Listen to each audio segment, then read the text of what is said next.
gracias por acompañarnos en una edición más de Política 2.0, el espacio de reflexión y análisis sobre los acontecimientos más importantes de México y nuestra entidad. En este programa le tenemos una propuesta interesante. Haremos un análisis sobre cómo han iniciado las campañas a escasas semanas, escasas horas de que se pusieron en marcha. Vamos a platicar sobre qué espera, sus aspiraciones, sus antecedentes, sobre el panorama local con el ingeniero Jorge Herrera Delgado. Él es el candidato del PRI por el 4º Distrito Electoral Federal, y bueno, esperemos que sea una propuesta atractiva en este su espacio de reflexión. Como cada programa, saludo a mi compañero Miguel Ángel Hernández. Buenas tardes, Miguel. Víctor, muy buenas tardes a todos quienes nos siguen a través de la red. Y bueno, al ingeniero Jorge Herrera Delgado. Gracias, Víctor. Gracias por aceptar nuestra invitación. Buenas tardes. Sea bienvenido una vez más, ahora como candidato. La última vez estuvimos platicando como secretario de Educación, así es. Secretario de Educación. Hablando acerca de la problemática educativa en nuestro estado. En nuestro estado, y ahora, bueno, pues todos lo sabíamos que ibas a brincar para el otro lado. Pues es una oportunidad porque, no obstante que fue una gran oportunidad trabajar en lo educativo y que es algo que nos llena, también nos damos cuenta que para poder avanzar se requiere dinero. Y entonces creemos que debe de haber algún diputado que sepa de la educación, que se comprometa con la misma y que agarre el caso de Durango específicamente para resolver. En primer lugar, la parte financiera, que ha habido un trato inequitativo por parte de la Federación, y necesitamos a alguien que lleve la idea clarita de lo que está pasando y logre un trato diferente, porque desde hace varios años a Durango le han venido recortando las partidas, y la realidad es que en el ámbito educativo hace falta mucho dinero. Entonces creemos que ahora es dar un paso, pero para seguir trabajando en lo mismo. El ámbito educativo sigue siendo un tema prioritario para el desarrollo del Estado. El poder legislativo a nivel federal se ha convertido en uno de los poderes determinantes en muchos sentidos de la política mexicana.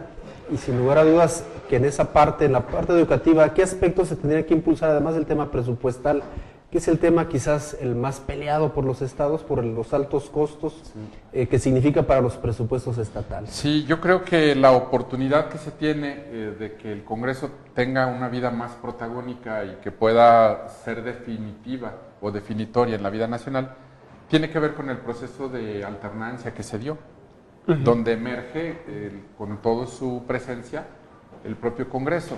Ahora bien, muchas de las cosas que se ventilan ahí, yo podría decir todavía un Congreso que está madurando, un Congreso que faltan años para que aprenda mucho de lo que trae ahí, porque finalmente la vida de los diputados es muy corta, 3 años nada más.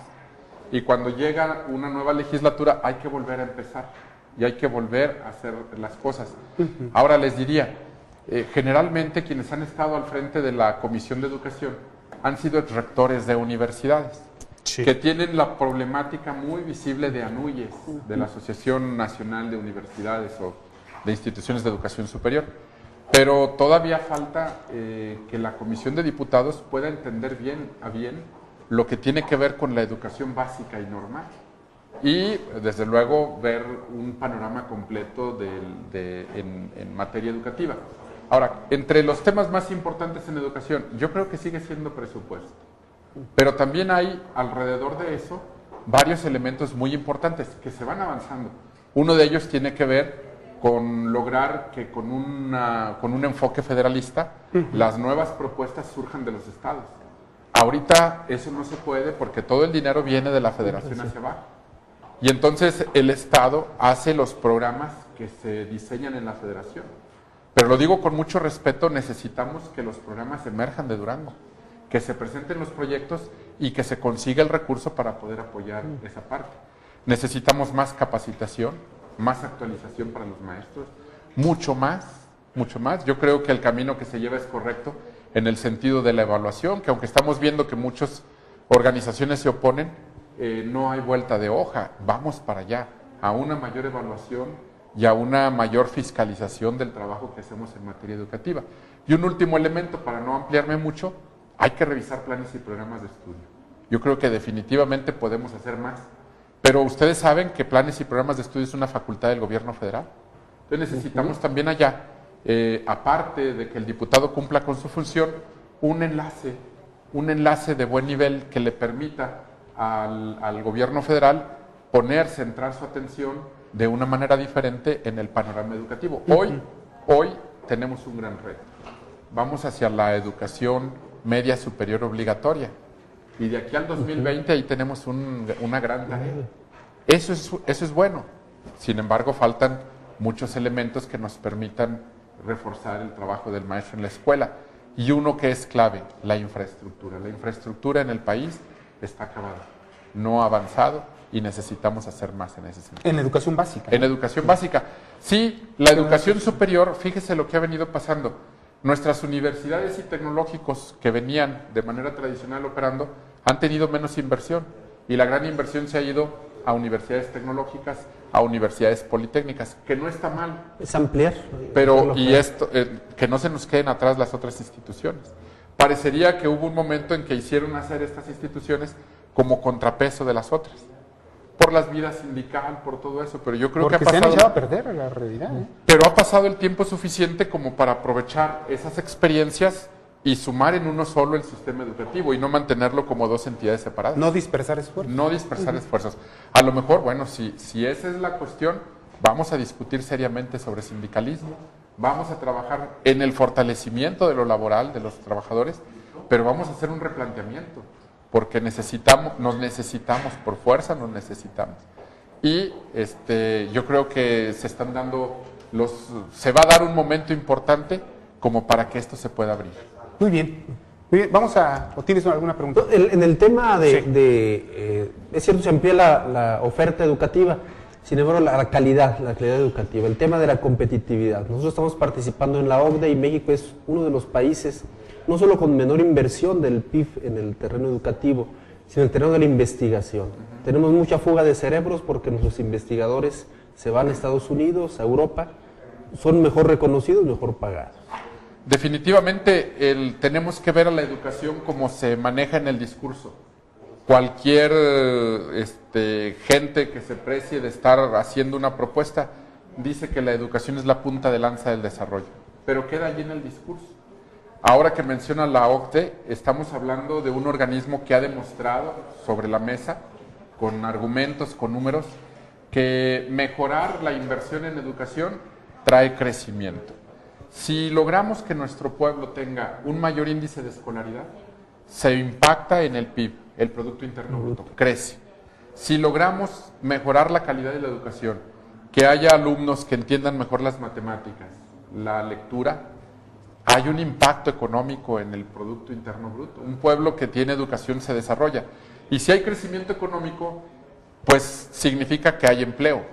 Y si hay empleo, se entra a un círculo virtuoso, que no es el círculo vicioso que hemos venido viviendo hoy. Hoy las mayores inversiones se van a seguridad, pero se van en materia de policías, en materia de armas, en materia de cárceles, y necesitamos romper esa parte y meterle más inversión a la educación. La educación no solamente permite el crecimiento económico, sino que es también una vacuna contra la inseguridad. Si nuestros jóvenes tienen oferta, oferta educativa, si tienen oferta de becas, si tienen oferta de trabajo, entonces nuestros jóvenes se van a desarrollarse en este ámbito.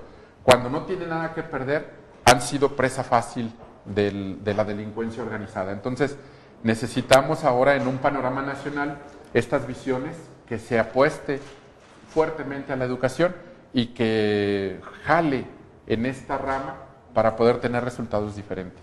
Perfecto. Bien, después de esta introducción al tema educativo, vamos a regresar a platicar un poco sobre cómo han iniciado las campañas, cómo las observa el candidato.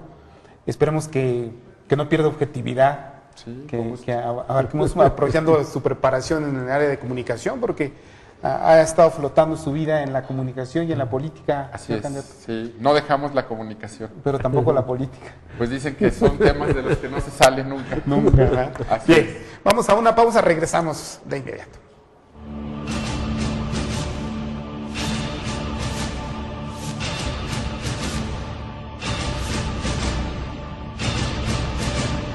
Quisiera ser la pluma que escribió la Declaración de Independencia o las palabras de amor más bellas. Puedo firmar la paz y la guerra, enamorar a las mujeres más bellas, guardar secretos o gritar a voces.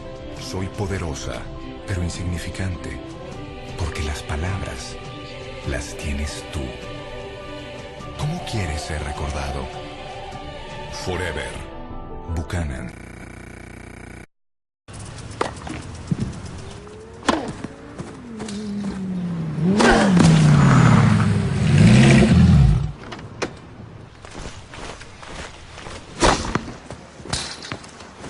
¿Qué pasa? ¿Cómo estamos, Cristian? ¿Todo bien? ¿Y bien? Veo que vienes con los zapatos.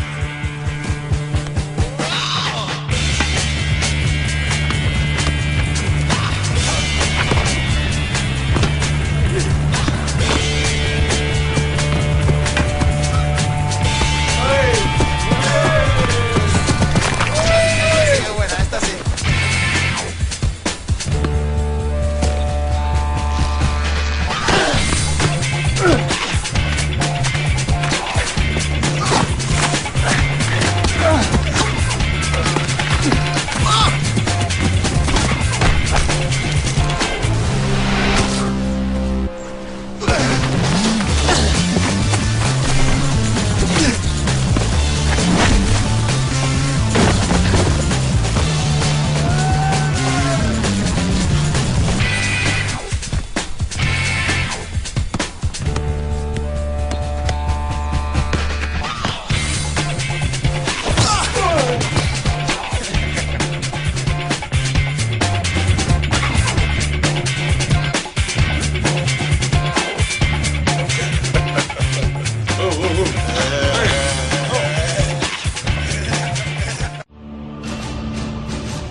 Estamos platicando con el ingeniero Jorge Herrera Delgado, él es el candidato del PRI para el 4º distrito electoral y bueno, como está de moda la equidad de género, pues ya se integró Wendy con nosotros. Qué bueno, bienvenida. Ahí está descompensado el asunto, pero bueno. Ya se como dicen, equilibró. ahí vamos, ahí vamos.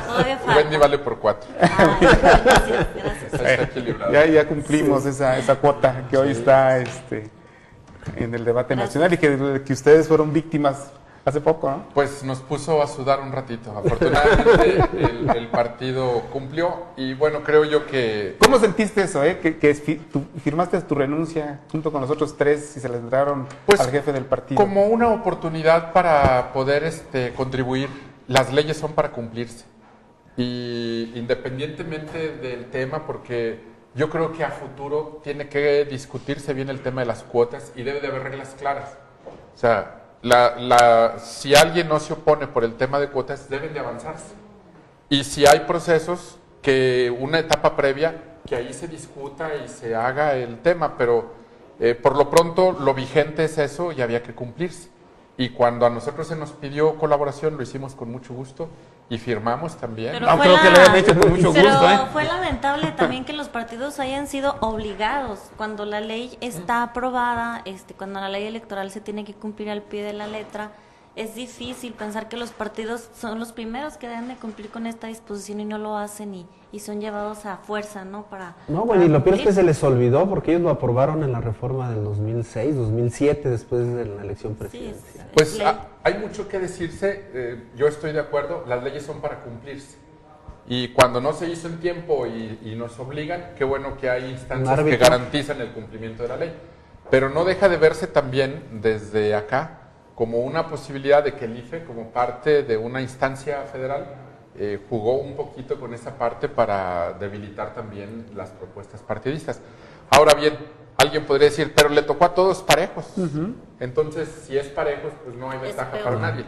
Pues no dejan de ser elementos para el debate y, sin embargo, yo creo que lo importante es que la ley se haya hecho cumplir. Y no sé por qué no se hizo antes, por qué hasta ahora. Son cosas.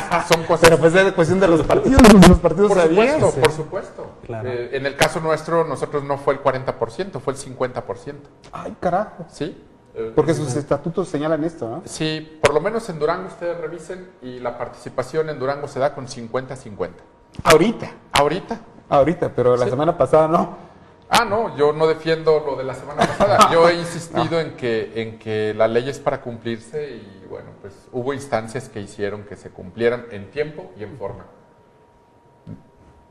Yo creo que eso es la ventaja. Sí, a palos, pero sí. Así es, eso es importante y debe de enseñarnos. Muy bien, ¿cómo ve el candidato las campañas? ¿Cómo ha iniciado? ¿Cómo las percibe? Hay cierta desorientación porque estamos aplicando la nueva legislación que la gente pidió, menos tiempo, menos dinero, menos saturación, y creo yo que estamos aplicando en el presente todo esto. Yo me siento contento porque yo había manifestado al interior del partido y desde que estuve como legislador local la intención de eliminar los pendones y no utilizar el mobiliario urbano. Andamos batallando ahí para acoplarnos, para ver, para ser creativos, para tener otras posibilidades de llegar a la gente. Como que las intercampañas no las usaron para eso, ¿no? Sí. Para planear sobre eso, ¿no? Pues, Se percibe, ingeniero, cierta desorientación o cierta desubicación en los candidatos porque, contrario a lo que veíamos en otras campañas, a lo mejor esto es un avance o no sé, un retroceso, depende de la óptica con que se vea, pues no hay un despliegue de publicidad, pero hay un contrasentido porque se supone que el acortamiento de las campañas con menos tiempo, de acuerdo a la ley electoral vigente, fue para reducir los recursos, pero el otro día en una entrevista que del vocal ejecutivo del IFE dice que no hubo las reformas necesarias legislativas para acortar los presupuestos se mantuvieron iguales. O sea, dice, entonces aquí es difícil medir si realmente se va a gastar menos porque el financiamiento público de los partidos quedó intacto. No hay una reducción, a la contra, hubo un incremento, entonces nosotros no podemos valorar si realmente va a haber un impacto positivo en cuanto a los recursos. Desde su óptica, ¿usted cómo ve esta situación? Yo creo que son dos temas por separado.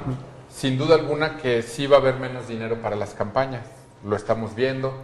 Pienso que los mismos medios de comunicación que han sido actores de primera línea lo están viendo también. Lo estamos resintiendo. Sí, entonces en el tema de las elecciones sí hay menos dinero. Y lo que dice Wendy es cierto, pero no hubo modificaciones a la legislación para quitar dinero a los partidos. Y los partidos siguen teniendo un esquema y un trato aparte. Como 2.300 millones de pesos más o menos. Es una gran cantidad de dinero. Me decía 2.000, casi 2.500 millones. 2.500 millones de pesos. Es demasiado dinero. Sí, sin embargo, creo... ¿De esos cuánto le autorizaron a usted, señor candidato? No, pues... ¿Como 60,000 pesos o cuánto? Ahí andamos batallando. Creo que nuestro tope va a andar haciéndolo con la nacional. Ajá. Nuestro tope anda en 600,000 pesos. 600,000 pesos. Sí, y otro tantito que se va a utilizar. Sí, otro tanto que se va a utilizar para armonizar la campaña nacional con nosotros. Con la local. Más o menos ese es el tope de campaña. Entonces, a mi juicio, sí vamos avanzando. Esto es gradual. Y ustedes van a ver cómo en la siguiente legislatura seguramente se va a volver a tocar la ley electoral y va a haber algunos cambios. A mi juicio, vamos hacia empatar las elecciones en una sola fecha. Estatales y federales. Y yo creo que ese va a ser el destino. ¿Ya hay algunas elecciones estatales? Ya hay algunas elecciones. Sí. Por no ahora. sé si sean, Miguel, 13, 12, 13. 13 elecciones. 13 elecciones. En este estatales año. Que se juegan también el 1 de julio, ¿no? Sí. No. ¿No todas? No todas. No todas. No todas. No, porque por ahora Jalisco, Guanajuato, Morelos se van al 1 de julio, son elecciones estatales. Sí. Se van al 1 de Por julio. ahora la ley marca que todas deben de celebrarse en julio. Entonces fue como un momento para hacer que todo el país se pusiera al mes de julio y dar un paso. Yo no sé cuántos años van a pasar. Sí, claro. Pero cuando ya estén todos armados en julio, entonces va a haber cambios para que pueda existir todo en ese momento. Siento que para allá vamos, porque la gente lo está pidiendo. Hoy no son esas las condiciones, pero... No, pero además nos distrae mucho, pues somos un país que nos la pasamos en campaña, Sí. ¿no? Gran parte del tiempo, entrampados todos. A mí me ha tocado con los recorridos que hacemos, sobre todo quienes se han manifestado en este sentido son los empresarios. Y dicen, oiga, nosotros quisiéramos que una vez hubiera elecciones y luego ya, vámonos a trabajar. Y ya, déjenos hacer nuestro proceso y nuestro procedimiento. Incluso también nos decían ahora, les pedimos que no vayan a pelear. O sea, porque eso contrapone a la sociedad, la enfrenta, polariza. y todo eso nos afecta. Nosotros necesitamos una armonía social para poder crecer, para poder trabajar, para No, poder... pero pues que haya necesitamos desarrollo. tener candidatos europeos. Lo que pasa es que Importados, ¿no? las condiciones actuales son muy diferentes.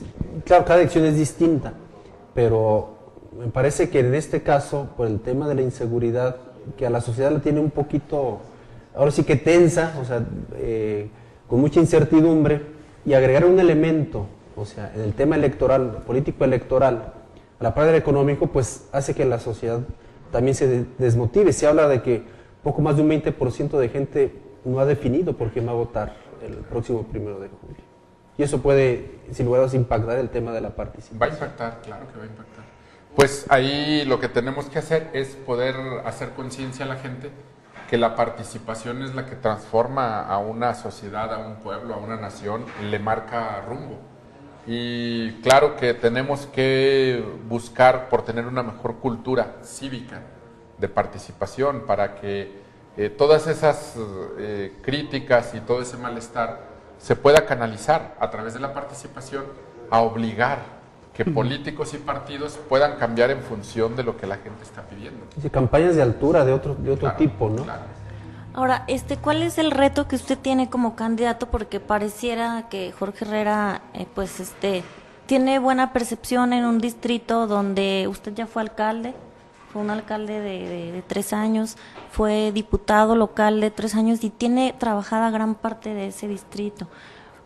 Hoy con las nuevas circunstancias que se vive del cual Durango no escapa al tema de la seguridad, hay que llegarle a la sociedad con una nueva propuesta. Sus exigencias, sus necesidades son diferentes. ¿En qué se va a basar? ¿Cuál va a ser su manera de conducirse a la gente? Porque por lo que se ve, ninguno de sus adversarios quiere pelear. Todos dicen que campañas de altura, campañas de respeto, pero también se requiere de repente, ¿no? A mi juicio, si pudiera entenderse un pleito, tendría que ser por propuestas. Yo creo que confrontaciones, descalificaciones, todo ese tipo de cosas no le suman y al contrario desprestigian más a la política. Yo pienso que sí se puede poner a debate las ideas, los proyectos, las propuestas. Y a mí me parece, de manera personal lo digo, que es lo deseable, poder poner ahí y ver todas las propuestas, porque incluso habiendo un ganador, debiera de complementarse con todas las propuestas, porque 2 cabezas piensan mejor que uno. Y cuando hay 3 o más, entonces nos alejamos significativamente del error. Y bueno, pues a mí sí me gustaría que el pleito, entre comillas, pudiese darse con las ideas. La gente tiene derecho a eso. La gente cree, o mucha gente cree malamente, que cuando oye campañas políticas, que son cosas de candidatos, que las campañas son cosas de partidos. Y a mi juicio es un error garrafal, terrible, porque las campañas políticas son una oportunidad. Es la oportunidad de poner aquí en el centro de esta mesa el Durango que queremos, el Durango que anhelamos, el sueño del Durango que necesitamos para el presente y el futuro. Y luego poniéndolo aquí, que entre todos, los distintos, hagamos aportaciones y discutamos de los cómo lo vamos a hacer. Porque la política no debiera de ser un show ni una oportunidad de escándalo. Simple y sencillamente es ponernos de acuerdo, agarrar un proyecto y ponerse a trabajar. Ahora, ¿cuál es el reto que yo veo ahorita? Bueno, pues el reto es tener contacto con la mayoría de la gente. Tenemos hoy esa cultura. Creo yo que es muy válido por lo menos estar expuesto ante la sociedad y decirle aquí estoy. Y me ha tocado, todavía ahorita no me ha tocado una experiencia difícil de que alguien ha estado caminando, haciendo cruceros, saludando a la gente y no he tenido la experiencia difícil de algún reclamo, por ejemplo. Creo yo que eso es parte de lo que hemos venido construyendo, tratar de no hacer compromisos que no se puedan cumplir y trabajar. La gente sabe que somos gente de trabajo y que nos dedicamos a eso. Entonces, ese reto tiene que constituir en poder recuperar de la sociedad una exigencia, pero sistematizarla y luego darle respuesta, aunque también les quiero decir, mucha gente no entiende bien a bien cuál es el papel del diputado federal. Y hoy por hoy voy y la demanda tiene que ver más con el presidente municipal. oiga que mi pavimento, oiga que el otro. Entonces es muy difícil decirle a la gente en ese momento, decirle, oiga, está bien, pero yo no voy para alcalde, yo voy para presidente municipal. No se lo puede decir. Le dice uno, está bien, déjeme ver, entro en contacto, hago la gestión ante el nivel municipal y vamos a preocuparnos por su calle. Yo estoy al pendiente, aquí están mis datos, búsqueme y vamos a construirlo. Entonces, ese es nuestro estado actual de cosas. Ya ese hay que responderle, no hay de otro. No pudiésemos hacer una idea de un estado ideal en donde tengamos ya una cultura al 100% de la participación política y estar planteando que no nos vamos a mover de ahí. Sería un error también. De hecho, bueno, eso evidencia una realidad, o sea, la lejanía de los legisladores federales, particularmente del electorado, o sea, únicamente del tema. Y esto también abona quizás en el tema de la percepción.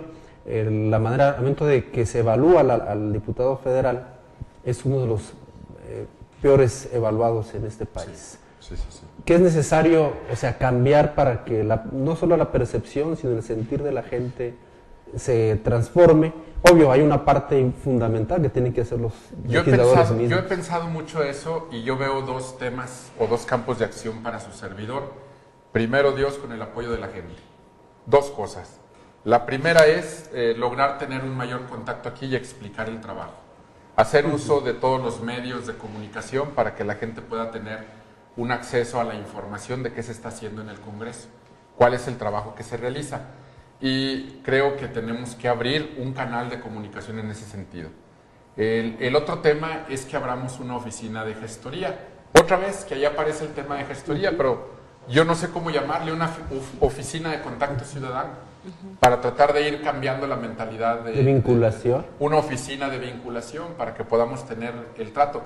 Pero finalmente una de estas oficinas se convierte en una ventanilla de tantas que hay, a donde se hace la gestoría de las cosas más elementales, que para eso están las instituciones.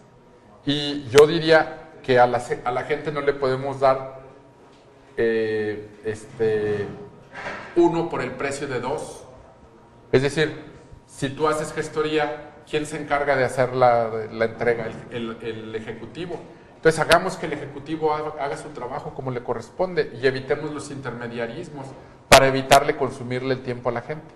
Pero de todos modos ese sería un reto de poner un ese mecanismo. Es en el estado ideal, porque en las hechos claro, no tiene acceso al Ejecutivo. Todo lo que él representa, oficinas, esto, por eso van con quien tiene menos burocratismo. Y ahorita el que tiene menos, hasta ahorita, es el diputado. O sea, tiene menos filtros para llegar. Sí. Es más fácil y llegar queda el compromiso que no se va a ir de Durango, O sea, que no se va a ir a vivir, a radicar a la Ciudad de México, porque ya a varios legisladores por Durango ya les pareció poco vivir aquí y no atienden a la gente, ellos ya están a distancia. O les dio miedo seguir viviendo aquí a Durango. Habría que ver cada caso en particular, pero ese tema lo podemos tocar. Y el tercer punto tiene que ver con ser una voz al interior de la Cámara, en donde hagamos un replanteamiento del papel del diputado, porque efectivamente en la opinión pública el trabajo del diputado no tiene ningún reconocimiento, no tiene prestigio, y eso es terrible. Ahora, lo pongo nada más como reflexión con lo que bien señala Wendy. General, creo yo que lo pongo a su consideración. Los legisladores federales tienen una oportunidad de desarrollo en el ámbito nacional. Y a Durango le urgen figuras en el ámbito nacional. Hemos estado expuestos únicamente a que un gobierno cobre impuestos aquí y que con ese dinero haga el crecimiento de la entidad. Somos un estado pobre y no hay recursos suficientes en las bolsas de los duranguenses para darnos el desarrollo que queremos. Y desde el sexenio pasado y en este sexenio se ha acudido a la figura de arrancarle al gobierno federal participaciones federales. En el pasado hubo experiencias en donde el presidente de manera unilateral decidía qué estado apoyar y le daba el apoyo que quería, ya sea porque le había caído bien, ya sea porque era originario de ahí. Recuerden el caso del recientemente fallecido Miguel de la Madrid, que Colima se fue para arriba, y siendo que Colima tiene todo, tiene petróleo y tiene turismo, y es un estado pequeño, y pasa por donde están todas las carreteras, o se las hicieron, porque más bien, ¿no? Está lleno de comunicaciones. Sí. Es una economía